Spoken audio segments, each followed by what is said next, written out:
Bísẹ̀p kan Ramon Ajíbádé tí mo jẹ́ ọmọ bíbí ìlú Àgbélé-Àṣà tí pẹ̀lú ògo Ọlọ́run tí ó máa jẹ́ alágbélé ti ìlú Àgbélé-Àṣà ní ọjọ́ kọkànlélógún oṣù kẹjọ 2026 àwẹ̀. Kábíyèsí ìgbà tó di pé wọ́n kéde yín gẹ́gẹ́ bí ẹni tí wọ́n mú gẹ́gẹ́ bí alágbélé of Àgbéléland, báwo ló ṣe rí lára yín? Mi lè purọ́ fún yín. Ọjọ́ tó fẹ́ jẹ́ pé mi ò witness rí láti gbà mo ti ń ṣe ìṣẹ̀lẹ̀ láyé mi torí ní ọjọ́ yẹn títí tílẹ̀ fi ṣú tílẹ̀ fi mọ́ sí ọjọ́ kejì tí mo fi sùn bóyá ló pé wákàtí kan níbi tí inú mi dùn dé mo fẹ́ sọ pé inú mi ò dùn tó yẹn láti gbà mo ti ń ṣẹlẹ̀ so ọjọ́ tó. Àwọn ìgbèríko tàbí ilẹ̀ mélòó ló wà lábẹ́ àṣà tẹ ìjọba lé lórí báyìí? Gẹ́gẹ́ bí ìtàn àti gẹ́gẹ́ bí bá ṣe kọ sínú àwọn dọ́kúmẹ́ntà sí ṣẹ́tẹ́nsì àfàlẹ́gbẹ̀ta gẹ́gẹ́ bó ṣe wà ní rẹ́kọ̀dù bẹ́ẹ̀ ṣe ní ìtàn àti dọ́kúmẹ́ntì wípé àwọn ìlú tó wà lọ tó jẹ́ pé láti Àgbélé láti wá lọ tó wá tẹ̀dó sásá so báwọn èèyàn ṣe wá tẹ̀dó báwọn èèyàn Àgbélé bá ṣe wá tẹ̀dó sásá so láti Àṣà náà bẹ́ẹ̀ àtúbẹ̀rẹ̀ sí spread káàkiri la fi dé Kọ̀dẹ́ra Àgbélẹ̀pọ̀n Owódé Àpámọ́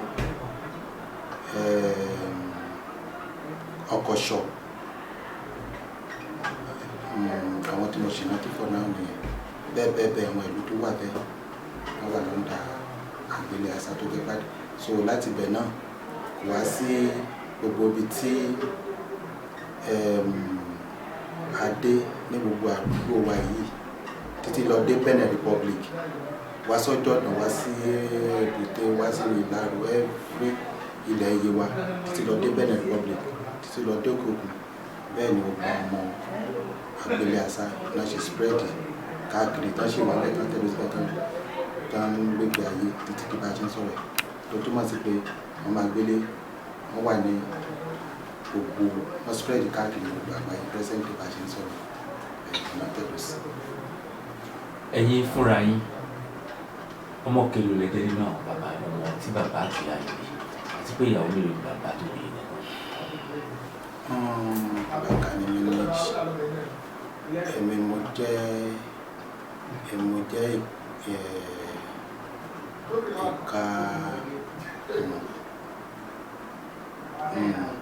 ìkarùn ni mo jẹ́ ọmọ tó wà nítorí bàbá mi fẹ́ ìyàwó mẹ́rin bàbá mi fẹ́ so ìyá tèmi ló wà ní nọ́mbà 2 so ìyá tèmi sì bí Mercy so èmi ni nọ́mbà 2 ní ọmọ tí a mi bí.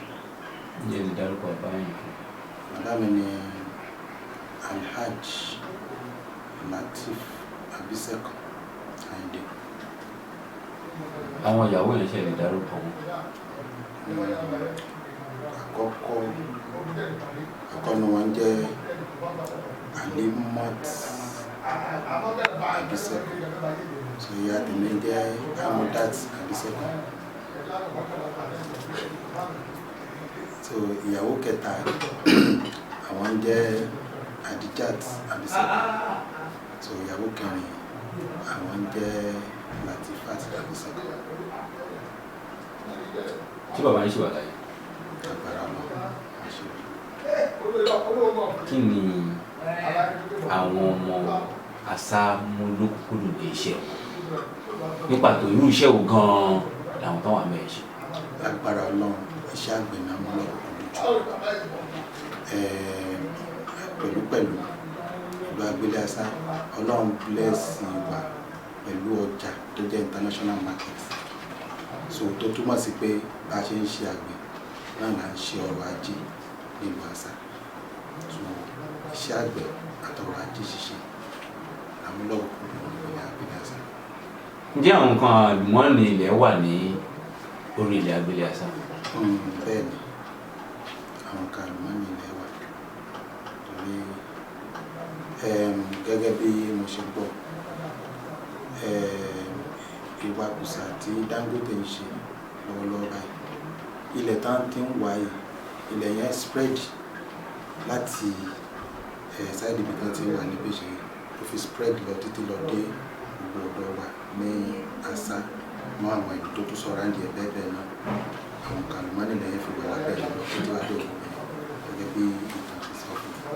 Àwọn àǹfààní wo ni ìlú Agbélé Asa ti jẹ lọ́dọ̀ ìjọba àpapọ̀ orílẹ̀-èdè?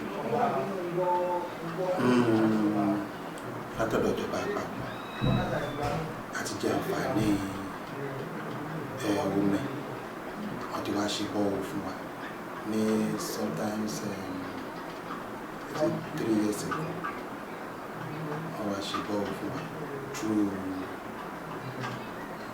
Border Community Relation Commission. So láti federal government náà ni wọ́n náà dé. So wọ́n ti wá ṣe bọ́ọ̀ fún wa, in fact standard one wọ́n wá ṣe fún wa. So that's not tí àwọn nǹkan àǹfààní mi látọ̀dọ̀ wọn. So lẹ́yìn yẹn okay. So mo ti gbọ́ ní sometime last year náà ni ìjọba àpapọ̀ náà ni through senator wa to represent Ogun West, Senator Nnamdi Adeola Yayi. So wọ́n wá ṣe clinic ìgbàlódé fún wa ní Agbélé Asa. So lẹ́yìn yẹn náà ìjọba ìpínlẹ̀ Ògùn àwọn náà ti wá kọ́ iléèwé tó jẹ́ ti ní primary school wa ní community primary school Asa. Wọ́n ti wá kọ́ building some bedroom some blocks of classroom sí wa fún wa ní Agbélé Asa. So àwọn kan tí ìjọba ti ṣe fún wa ní ìta ìsúnlẹ̀ tí àwọn ní. Àwọn ìṣẹ̀lẹ̀ mánigbàgbé wo ló ti ṣẹlẹ̀ nílùú Agbélé Asa tí ẹ lè gbàgbé láéláé? Àwọn ìṣẹ̀lẹ̀ mánigbàgbé ètò tó jẹ́ mánigbàgbé jùlọ tó sì wà ní mindset àwọn èèyàn mi títí bí bá ṣe ń sọ̀rọ̀ ìgbà ogun Fúlàní. Àwọn Fúlàní wọ́n wá da ìlú wọn láàmú ní àsìkò tí owó ibi tí wọ́n sọ yìí during the reign of former president Muhammadu Buhari. Ìgbà yẹn ni àwọn Fúlàní kódà odidi ìlú ó fẹ́ lè dá owó tán nígbà tí ogun Fúlàní yẹn dé tá bẹ̀rẹ̀ sí ṣọṣẹ́ láàrin ìlú. Wọ́n lé àwọn ẹ̀ débi pé àwọn aráàlú ò lè gbé lù wọ́n inú ogbó lóko wọ́n ń sùn sí títí tọ́lọ́run fi wá sọ pé kó Ọlọ́run bá kápá ẹ̀ tó jẹ́ pé in the process pé wọ́n wá ń da àwọn ìlú láàmú náà wọ́n sún kódà wọ́n pa àwọn èèyàn wọ́n dẹ̀ sun àwọn èèyàn mọ́lé wọ́n bà ṣọ́ọ̀bù àwọn tó ń tajà wọ́n bà ṣọ́ọ̀bù wọn jẹ́ wọ́n bà ọjà wọn jẹ́. In fact a lè máa ròyìn trauma tí àwọn Fúlàní ṣe sí tó jẹ́ nǹkan operation tó jẹ́ nǹkan mánigbàgbé tí ó wà ní mindset àwọn aráàlú tó ti di bá ṣe sọ̀rọ̀ tí ó lè kó lọ́kàn wọn lọ. Ṣùgbọ́n a dúpẹ́ f'Ọlọ́run nípasẹ̀ pé àwọn ìjọba wa through ẹni tó ń represent wa ní Yewa constituency 2 Yewa North local government ní constituency 2 wa ìyẹn tó ń represent wa ní Ketu constituency ìyẹn Honorable Haruna Igbogbo wọ́n kó ipa ribiribi. Kódà wọ́n mú gọ́fúnà dé àdúgbò wa ní táìmù yẹn láti wá wo bí àwọn ìṣẹ̀lẹ̀ ṣe ń ṣẹlẹ̀ sí àti báwọn Fúlàní ṣe ń dá wa láàmú nígbà yẹn. Ṣùgbọ́n àwọn ìgbésẹ̀ tá ń gbé nígbà yẹn pẹ̀lú ìfọwọ́sowọ́pọ̀ àwọn àwọn local security wa, àwọn Àgbẹ̀kọ̀yà, àwọn sósèfù, àwọn Àmọ̀tẹ́kùn pẹ̀lú àwọn ọlọ́pàá. So wọ́n make sure pé adẹ́rọ̀ ogun Fúlàní táwọn àtìgbà yẹn náà Ọlọ́run sì ti bá wa kápá wọn. Tá bá ń sọ̀rọ̀ nípa nǹkan rere ńkọ́, kí ni nǹkan rere tó gbà nígbà táwọn èèyàn rí ṣe náà bẹ̀rẹ̀ sí jó pé lè dé lu wa o, kí ni nǹkan rere tó jẹ́ àwòṣe tó wọ̀ lọ́wọ́? Àwọn nǹkan tó jẹ́ àwòdùnnú tó wá sí ìlú Àṣà náà nígbà tí wọ́n wá ṣe omi fún wọn, torí omi yẹn jẹ wọ́n yà gidi gan. Omi tó jẹ́ pé odò tó jẹ́ pé wọ́n inú ẹ̀ náà pèsè sí náà ti lọ bu omi tán fẹ́ mu, tán fẹ́ fi wẹ̀, tán fẹ́ fi ṣe. So omi yẹn ló wà nílùú Àṣà. Ìyẹn tó bá tẹ̀ tó wá di àsìkò òjò náà rìn ẹ̀bọ̀, tó bá fi di àsìkò ẹ̀rùn wọ́n ní láti máa lọ sí neighboring community. Neighboring community yẹn sì ni ó ti bọ́ sí Benin Republic. So ibẹ̀ náà ti ń lọ gẹ̀ẹ́tì omi during the dry season tí kò sómi mọ́ rárá tó ìlú ẹ̀rúwẹ̀ tó ti gbẹ. So ìgbà tán wá ṣe tí federal government wá ṣe bọ́ọ̀wù yẹn fún wa, in fact ó jẹ́ nǹkan ìdùnnú jùlọ wà ní abúlé Àṣà. Lẹ́yìn ìgbà yẹn náà tí sẹ́nẹ́tọ̀ wa náà sẹ́nẹ́tọ̀ Solomon Adọ́láyé tó wá ṣe hospital fún wa náà, lára àwọn ìpèníjà tá ní orí abúlé Àṣà náà. So ìgbà táwọn wá ṣe fún wa náà kódà àwọn èèyàn yìí wọ́n gba ìjó gbogbo àsìkò yẹn. So àwọn èèyàn ni wọ́n máa appreciate nǹkan tí ìjọba bá wá ṣe fún wọn láàrin ìlú kan. So àwọn nǹkan tó sì jẹ́ nǹkan tó múnú wọn dùn jù, tó múnú wa dùn nílùú Àṣà. Ẹ sọ̀rọ̀ nípa pé ilẹ̀ Àṣà àti ilẹ̀ olómìnira Benin pa àlàpà. Àjọṣe wo ló wà láàrin yín? Ṣé ìjà ò kìí sí láàrin yín pẹ̀lú orílẹ̀-èdè kejì? Kò síjà kódà ara pa pé ìrẹ́pọ̀ wà láàrin wa, tó tún mú ìrẹ́pọ̀ wà láàrin wa jù, tó facilitate ìrẹ́pọ̀ yẹn jù, ó ní ọjà yẹn. Torí pé ọjà Àṣà gẹ́gẹ́ bí mo sọ fún yín, international market.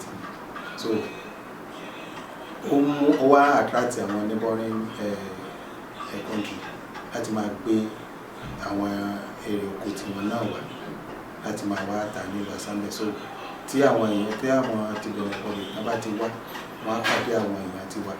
So kátàkárà a máa wáyé látara bẹ̀. Wọ́n súnmọ́ra wọn, wọ́n dọ̀rẹ́ ara wọn, ìṣesí wọn papọ̀, àlàyé ara wọn gbọ́ra wọn yé. So èdè tájọ́ ń sọ náà wọ́n tún gbọ́ra wọn yé. So cordial relationship ló wà láàrin àwa àtàwọn ará. Ẹ̀yin fúnra yín ẹ ti jọba báyìí. Kí ni àfojúsùn yín ní ọdún kan sígbà tá a wà yìí nípa ìlú Àṣà?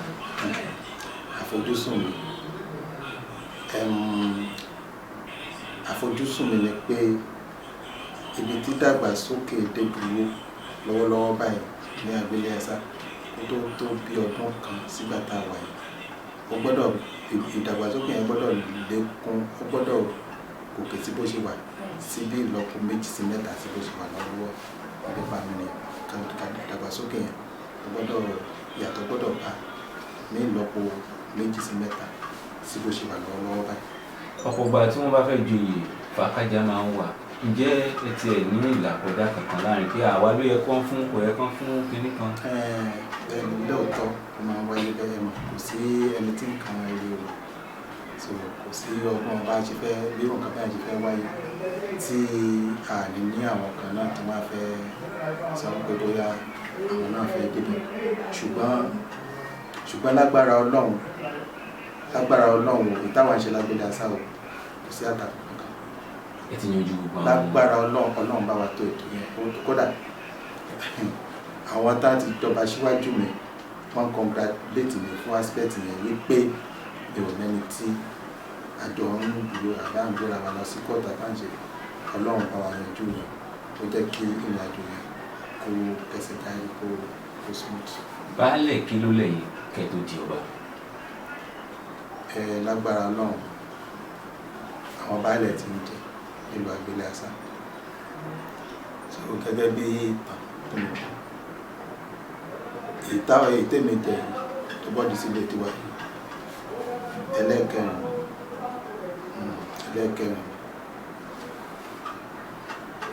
lẹ́yìn fi wá di ọba. bẹ́ẹ̀ni.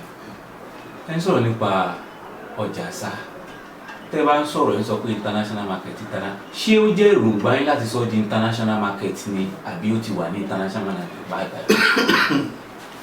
láti ìgbà tá a ti dá a sílẹ̀ tọ́jà ti ń jẹ́ ọjà ní Àgbélé Àṣà ló ti wà ní international market. tẹ̀gbẹ́ mo sọ fún ilé aláwọ̀ Àgbélé Àṣà ní boundary sí Benin Republic, so immediately tán ti dá ọjà láti bẹ̀rẹ̀ sí ní ọjà níbẹ̀ bẹ́ẹ̀ náà ni àwọn ará Benin náà bẹ̀rẹ̀ sí wá bá wa náà. ó fi hàn pé ẹ ti ní àpò àwọn èròǹgbà láti sọ di international market gan-an ó fẹ̀jú dáadáa. bẹ́ẹ̀ni èròǹgbà yẹn wà tí mo sì mọ̀ pé lágbára Ọlọ́run àsìkò tá a jẹ ọba nílùú Àṣà yìí á tó wá fẹ̀jú bí bá ṣe. ọjà Àṣà tí ẹ ń sọ̀rọ̀ yìí ẹ ń sọ̀rọ̀ nípa international market, kí ni ẹ wò pé ó ṣeé ṣe kí àwọn ìjọba ṣe kó lè fi di international market? so gẹ́gẹ́ báyìí sọ́nà international market, so ọjà ò ní wà bẹ́ẹ̀ kó má nílò ìrànlọ́wọ́ ìjọba látara pé a fẹ́ jẹ́ kó jẹ́ standard international market.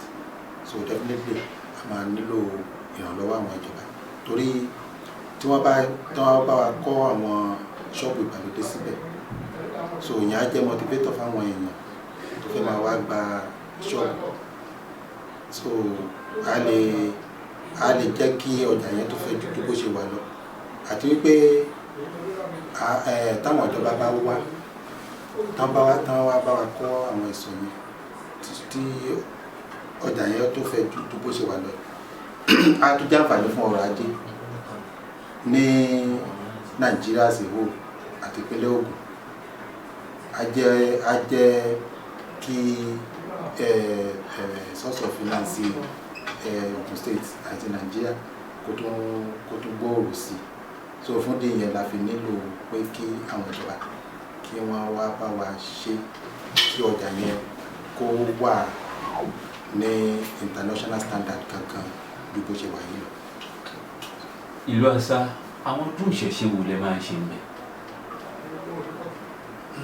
ọdún tá a máa ń ṣe tó jẹ́ tìṣẹ̀ṣe a máa ń ṣọdún lọ́dọọdún gẹ́gẹ́ bí àwọn ìlú tó kù náà ṣe máa ń ṣe tí. So lẹ́yìn yẹn a tún láwọn òòṣà ní tá a tún máa ń bọ̀ tó yàtọ̀ sí ọdún. So wásìkò àwọn yẹn náà bá tó láti ṣe àwọn ètùtù yẹn láàrin a máa ń ṣe láti ṣe ayẹyẹ láàrin ẹ̀ṣẹ̀ jẹ́ mi. ìmọ̀ràn wo lẹ ní fún àwọn ọmọ Àṣà nílé lóko lẹ́yìn òde? ìmọ̀ràn tí mo ní fún àwọn èèyàn mi lágbélé Àṣà ni pé lágbára Ọlọ́run àti dọ́lọ́ba, so màá fẹ́ kí àjọ fọwọ́sowọ́pọ̀ torí wọ́n ní àgbájọwọ́ la fi ń sọ̀yà, àjèjì ọwọ́ kan ò gbẹ́rù lórí. So ibi tó dé nísìnyí a ṣera wa lóṣooṣù ọ̀wọ̀ láti lè pé kí dàgbàsókè kó bá ìlú Àṣà, nítorí pé ìlú tí àlàáfíà àti ìlọsíwájú bá wà ìlú tí àlàáfíà bá wà òun ìlọsíwájú máa ń bá. So látara bẹ́ẹ̀ gbogbo ọmọ Àṣà nílé lóko àti lẹ́yìn òde gbogbo wa ká wálé ká wá jọ jíròrò bí ìlú Àṣà ṣe máa ní ìlọsíwájú. So àfẹ́kájọ fọwọ́sowọ́pọ̀ láti gbé ìlú Àgbélé Àṣà ní àrùkẹ́ tó bó ṣe wáyé lọ. bẹ́ẹ̀ ṣe ń gbà wọ́n nímọ̀ràn yẹn, àwọn wo lẹ lè rántí tàbí tẹ́ ẹ lè gbàgbé tẹ́ ẹ fẹ́ gbóríyìn fún nípa ipa tí wọ́n kó lórí ọ̀rọ̀ yìí tó fi di jíjẹ? ẹsẹ̀ pọ̀ lóko ẹ̀wà rárá ń ṣa àwọn èèyàn ní ẹsẹ̀ pọ̀. àkọ́kọ́ màá gbé látọ̀dọ̀ gómìnà wa ní ìpínlẹ̀ Ògùn Ọmọọba Dàpọ̀ Abíọ́dún. Àwọn ẹni àkọ́kọ́ tí màá kọ́kọ́ gbé orí ìyẹn fún wọn ṣe gudugudu méjì àti ẹ̀yà mẹ́fà tó máa fi ṣe àtàrà pé wọ́n bá wa fi ọwọ́ sí i pé ká di ọlọ́ba ní ìlú ìpínlẹ̀ Àṣà. So lẹ́yìn tí wọ́n máa padà sọ́dọ̀ Commissioner for Local Government and Chieftaincy Affairs ìyẹn Honourable Ganiyu Hamzat. Àwọn náà wọ́n kó ipa ribiribi nínú bí Agbélédè di ọlọ́ba. Lẹ́yìn yẹn màá wá sọ́dọ̀ Senator wa náà tó ń represent wa Local West ìyẹn Senator Solomon Lamileka Adéọláyáyì. Àwọn náà wọ́n kópa tó dọ̀jú. So lẹ́yìn tí wọ́n màá wá sọ́dọ̀ Honourable tó ń represent wa ní Kétu constituency Honourable Haruna Egungun Abiodun. Àwọn náà wọ́n kó ipa ribiribi nínú kí àdì ọlọ́ba lágbègbè Àṣà. Lẹ́yìn tí wọ́n máa tún yin ọ̀kan lọ́mọ wa náà ní ilẹ̀ Yewa gẹ́gẹ́ transformer generation wa lásìkò gẹ́gẹ́ ọ̀kan lọ́mọ ní ilẹ̀ Yewa ìyẹn Alhaji Ibrahim Egungun gbogbo àwọn mọ̀ sí IBD. So àwọn gangan ní ẹni tó jẹ́ gbòǹgbò jùlọ tí a fẹ́ di ọlọ́ba ní ìlú Agbélé Àṣà. So ọpẹ́ púpọ̀ kò lọ sọ́dọ̀ wọn. Lẹ́yìn wọn ló kan bàbá mi tí wọ́n jẹ́ chairman human rights ní ìlú Ọ̀dọ̀ Dàngbò tó tún jẹ́ olóyè pàtàkì ní àwọn ìlú tó wà lágbègbè wa níbí. So àwọn náà ni Chief Ephraim Lana Akitan bàbá náà jẹ́ fún mi. Àwọn náà kó ipa ribiribi tó jọjú nínú kí Agbélé Àṣà di ọlọ́ba. So mo dúpẹ́ lọ́dọ̀ Ọlọ́run pé àdúrà tí à ń ṣe fún àwọn àti bàbá tó bí mi lọ́mọ ìyẹn Alhaji Abisokan Lateef Ayinde wípé kí Ọlọ́run bá mi dá ẹ̀mí wọn sí, kí ọba jíjẹ ní ìlú Agbélé Àṣà kó wáyé ní ṣojú ẹ̀mí wọn nígbà tí wọ́n ṣe ń ṣẹ̀lẹ̀. Tí mo gbàdúrà yẹn sọ́lọ́run tọ́lọ́run sì bá mi gbọ́ tó bá mi gbà bẹ́ẹ̀. So tó mo dúpẹ́ yẹn lọ́dọ̀ Ọlọ́run. So wọ́n fi jẹ́ pé àwọn ni ọpẹ́ mi pọ̀ sí jù lọ lọ́dọ̀ wọn tí mo máa ń sọ pé ọpẹ́ olóore wọn àdáadáa tán ní gbogbo wọn. So àwọn tí wọ́n jẹ́ kí ọjọ́ yẹn ṣe é ṣe kankan mi. So lẹ́yìn tí wọ́n ti dárúkọ bàbá àti bàbá tó bí mi lọ́mọ ló kan Honourable Ọpẹ́ìṣà Ìgbèdè Timothy. So àwọn ni wọ́n jẹ́ akọ̀wé fún ìgbìmọ̀ tí wọ́n dálẹ̀ nígbà yẹn láti pé kí Agbélé di ọlọ́ba. Àwọn náà ń ṣàkọ̀wé ìgbìmọ̀ yẹn gbà yẹn. So wọ́n sì ṣàkọ̀wé yẹn tó wọ́n sì dá ẹni wọn títí dé sí. So dúpẹ́ lọ́dọ̀ tí wọ́n ara wọn tán jẹ́ kí Agbélé kó di ọlọ́ba. Àwọn náà tó ní. Lẹ́yìn yẹn wọ́n tó dúpẹ́ lọ́wọ́ Honourable Job Akitan tí wọ́n jẹ́ ọmọ bíbí Babalana. Mo dúpẹ́ lọ́wọ́ wọn náà. Àwọn náà wọ́n kó ipa tó jọjú kan lórí ọ̀rọ̀ kí Agbélé di ọlọ́ba. Wọ́n kó ipa tó jọjú kan. So lẹ́yìn yẹn náà àwọn tí wọ́n jẹ́ brọ́dà mi náà tàbí kó ipa tó jọjú. Ara wọn náà láti rí Honourable Mr. Session Adesha. So lẹ́yìn Honourable Mr. Session Adesha ló kan Mr. Session Falolu. Dúpẹ́ lọ́wọ́ tí wọ́n náà àti Fẹ́mi Àkànbí tó jẹ́ alága tó ń darí iléeṣẹ́ Priswap Oil and Gas. Mo dúpẹ́ lọ́wọ́ tí wọn náà kó ipa tó jọjú lórí kí Agbélé tètè lọ́ba yìí. Mo dúpẹ́ lọ́wọ́ wọn gidi gan. Mo dúpẹ́ lọ́wọ́ wọn kó ipa tó jọjú.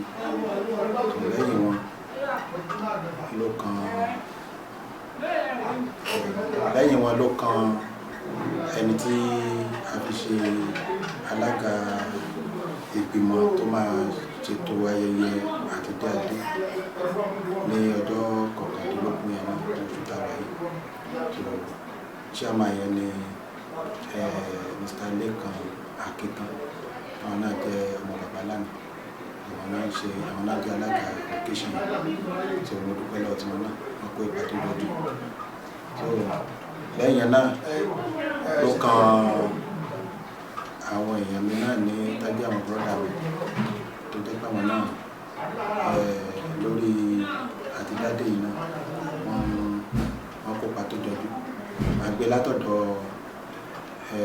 Mr. Jimoh Abisekan, àwọn kan ní wọ́n wà lára àwọn tó jẹ́ gbogbo kí ọjọ́ tá a mú ìbò fẹ́ wáyé. Lílọ pípọ̀ wọn láti bàtà ti bẹ̀rẹ̀ ìrìn àjò yìí kò ní ṣe kéré ní wọ́n gbìyànjú ọlọ́dẹ bá mi díṣẹ́ wọn láti.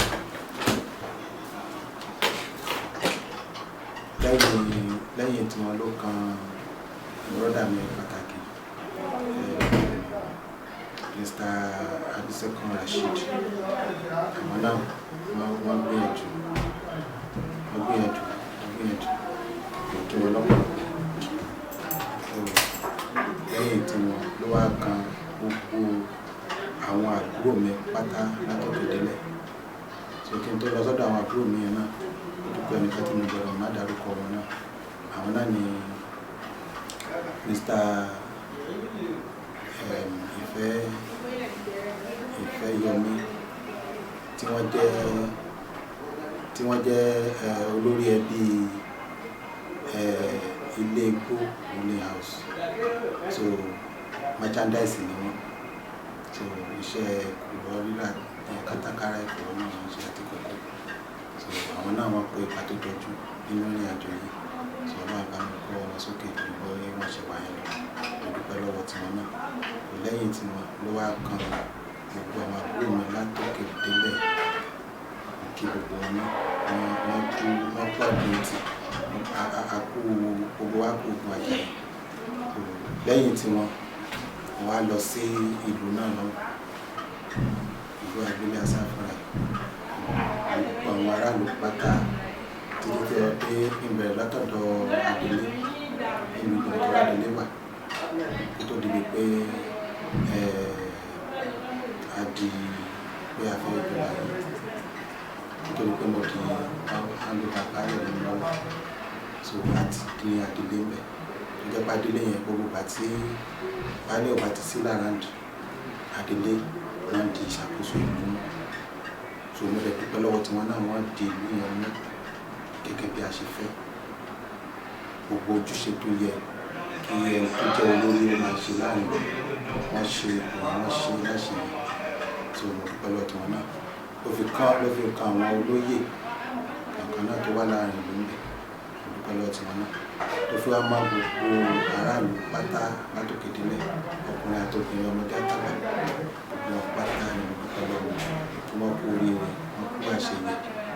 Lágbára Ọlọ́run nǹkan rẹ̀ báyọ̀ ní wọ́n lọ́dẹ̀ ìtọ́lọ́run bá wa ṣe ní àṣeyege ló máa jẹ́ àṣeyẹdùn. Mo dúpẹ́ lọ́wọ́ gbogbo ọmọ Agbélé Asá látòkè délẹ̀, ọkùnrin, obìnrin, ọmọdé, àgbàlagbà. Mo dúpẹ́ lọ́wọ́ gbogbo yín, inú mi dùn gan. Ọmọ Agbélé Asá, ọmọ ẹlẹ́pẹ̀ lọ́nà oko, ọ̀rẹ́ ìrẹ́ ìfẹ́po yọnu, ọmọ àfìjà sínú pètè ẹ̀rí, ọmọ àbínú kò ń jẹ àwọn. Mo dúpẹ́ lọ́wọ́ gbogbo yín, ẹ ṣé gan-an, ẹ ṣé o.